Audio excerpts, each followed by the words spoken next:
নমস্কার সবাইকে, শুভ সকাল। কেমন আছেন আপনারা সবাই? তো আজকে নিয়ে চলে আসলাম আরেকটা রান্নার ভিডিও। তো দেখতেই পাচ্ছেন মাছগুলো ভেজে আমি নামিয়ে নিলাম।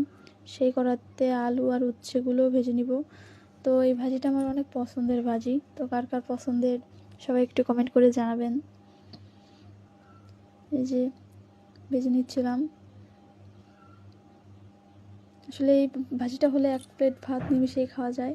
তো এরপরে হচ্ছে আমি আলু এবং পটলের একটা তরকারি করব। তো কড়াতে তেল দিয়ে আলু পটলগুলো লবণ হলুদ দিয়ে ভালো করে ভেজে নিব। ভালো করে ভাজার পর তারপরে এই মশলাগুলো কষিয়ে তার ভিতরে আলু পটলগুলো দিয়ে সুন্দর একটা তরকারি রান্না করব। তো এই দেখুন আমার তরকারি